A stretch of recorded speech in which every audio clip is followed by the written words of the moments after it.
and Don John's Nashville hot chicken sandwich, and I think this is like the best of the best. Thank you so much to my friends at Don John's for providing such wonderful food to our fellow Cebuanos. Look at that. It's the most legit thing I've ever seen in my whole life. So let's eat this. It smells like heaven.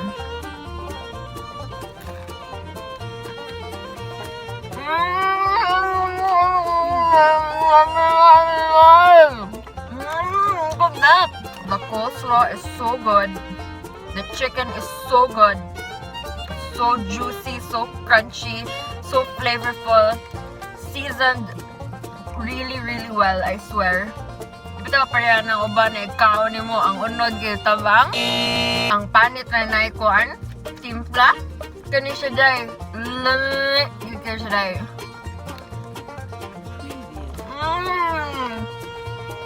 So crunchy. I waited so long to get to try this. Oh my god. I'm speaking again.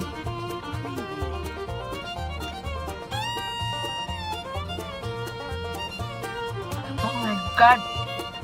Don John's, my god, guys. Get their Nashville chicken sandwich. Ay, pag ako nag-eat super hang. Walang, actually me, I kind of want it to be just mild because I want to taste good the chicken. I want to taste good every single part of it and not be overwhelmed with the spice bagay. Hindi man kay ko kahandle super, super spicy.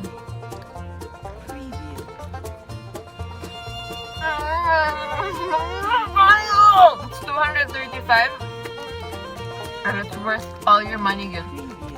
And diet mahugamay fries, but they have Cajun fries. They also have wings and chicken tenders and mac and cheese and vanilla milkshake.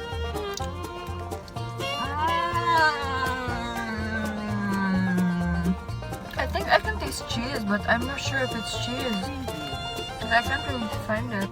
Regardless, I don't know what it is, if it's cheese or not. It's so good.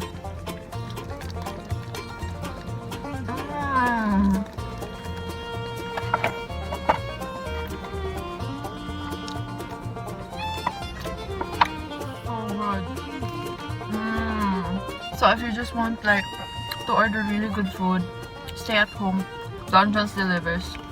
They're on Grab. I'm not sure if they're on Food Panda, but they're on Grab definitely. They have a branch in Wilson Street and they also have a branch in the Greenery in Mabolo. Grabe plug you day.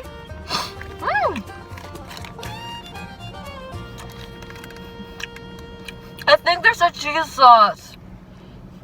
I swear I can taste cheese and I think it's blue cheese. It's so good. I think it's a blue cheese sauce. I swear it tastes like it. I want to brief the ingredients, but you know it's nice to be surprised by what you eat. Charot. So guys, Don John's, Greenery, and they're in Wilson Street. That's their original. That's the first branch they ever had. It's so good. It should be.